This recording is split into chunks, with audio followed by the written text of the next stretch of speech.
Hello friends, SSC CGL exam September month வரப்போகுது. அதுக்காக strategy video போட சொல்லி நிறைய பேர் கேட்டிருந்தீங்க. இங்கிலீஷ்ல எப்படி நிறைய மார்க் ஸ்கோர் பண்றதா உங்ககிட்ட ஷேர் பண்ணலாம்னு இருக்கேன். அப்போ வீடியோஸ்ல மேக்ஸ், ரீசனிங், ஜெனரல் ஸ்டடீஸ்க்கு வீடியோ போடுறேன். இப்போ நம்ம இங்கிலீஷ்க்கான ஸ்ட்ராட்டஜி வீடியோ பார்க்கலாம் வாங்க. இங்கிலீஷ்னு எடுத்துக்கிட்டா அதை நம்ம 3 பார்ட்டா ஸ்பிளிட் பண்ணலாம். Vocabulary, grammar, reading. ஒகேபுலரியில பாத்தீங்கன்னா synonyms, antonyms, idioms, one word substitution, phrases, next வந்து மிஸ்ஸ்பெல்ட். நெக்ஸ்ட் கிராமர்ல பாத்தீங்கன்னா sentence improvement, fill in the blanks, error spotting, narration, voice. Next ரீடிங்ல பாத்தீங்கன்னா க்ளோஸ் டெஸ்ட் இருக்கும். நெக்ஸ்ட் வந்து ஜம்பிள் வேர்ட்ஸ் கொடுத்துருப்பாங்க.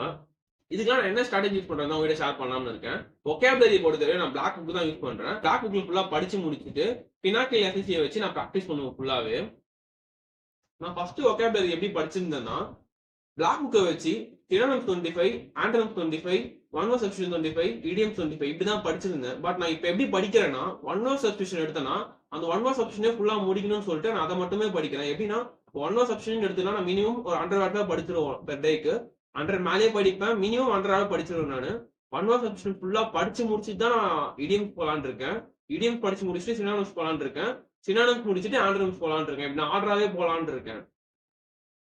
ஒகேபுலரிக்கு அப்புறமா கிராமர் பார்ட்டை பத்தி பார்க்கலாம் வாங்க. கிராமருக்கு நான் என்டிஎன் சேனல் தான் அதிகமா பாக்குறேன். என்டிஎன் சேனல் வந்து பேசிக்ஸ்ல இருந்து கிராமர் எடுத்துட்டு இருக்காங்க. நெக்ஸ்ட் வந்து என்டிஎன் சேனல் அப்புறம் என்ன சேனல் பாக்குறேன்னா வெரண்டா ரேஸ்ல வந்து 120 கிராமர் ரூல்ஸ் ஒன்று வீடியோ போட்டிருக்காங்க. அதுல நான் கொஞ்சம் கொஞ்சமா ரூல்ஸ் எல்லாம் படிச்சு பினாக்கில் எஸ்எஸ்சில அது எல்லாத்தையும் நான் ப்ராக்டிஸ் பண்ணி பார்த்துட்டு இருக்கேன். ஸோ அதனாலதான் கொஞ்சம் கொஞ்சமா கிராமர் வந்து இம்ப்ரூவ் ஆயிட்டு வரேன். நெக்ஸ்ட் ரீடிங் எடுத்துட்டீங்கன்னா class test and jumble sentence இருக்கு. நெக்ஸ்ட் வந்து மெயினா க்ளாஸ் டெஸ்ட்னு பாத்தீங்கன்னா அது வந்து ரொம்பவே இம்பார்ட்டன்ட் ஒன்று. ஏன்னா அதுல இருந்து 5 கொஸ்டின் வருது. க்ளாஸ் டெஸ்ட் நம்ம எல்லாமே கரெக்டா எழுதுறோம்னா அது வந்து ஒரே வழி நம்ம நிறைய கொஸ்டின் வந்து ப்ரீவியஸ் கொஸ்டின் எடுத்து ப்ராக்டிஸ் பண்ணியே ஆகணும். அது மட்டும் இல்லாம நம்ம ஒகேபுலரி அண்ட் கிராமர் பார்ட்டும் இதுக்கு வந்து ஹெல்ப்ஃபுல்லா இருக்கும். நான் இது வரைக்கும் ஷேர் பண்ணது எல்லாமே என்னோட ஸ்ட்ராட்டஜி தான். நான் என்ன வந்து ஸ்ட்ராட்டஜி யூஸ் பண்றதா உங்கள்கிட்ட ஷேர் பண்ணியிருக்கேன். இதுல இருந்து உங்களுக்கு ஒரு ஐடியா கிடைக்கும் நான் நம்புறேன். அது மட்டும் இல்லாம ஏன் நான் வந்து இங்கிலீஷ் ஃபர்ஸ்ட் ப்ரையாரிட்டி கொடுத்து நான் இங்கிலீஷ் வீடியோ போட்டேன்னா மார்க் எழுதும் போதே நமக்கு எல்லாமே வந்து இங்கிலீஷ் சம்டைம்ஸ் வந்து கரெக்டா இருக்க மாதிரியே இருக்கும். ஆனா மைனஸ் பண்ணி விடுறதுன்னு பார்த்தா அந்த இங்கிலீஷ் பார்ட்டா தான் இருக்கும். ஏன்னா வந்து மேக்ஸ் நம்ம வந்து ஆன்சர் போட்டு கரெக்டானதான் நம்ம மார்க் பண்ணுவோம். ரீசனிங் ஓரளவுக்கும் அதே மாதிரி தான். விஎஸ் வந்து சம்டைம்ஸ் வந்து மைனஸ் பண்ணும்.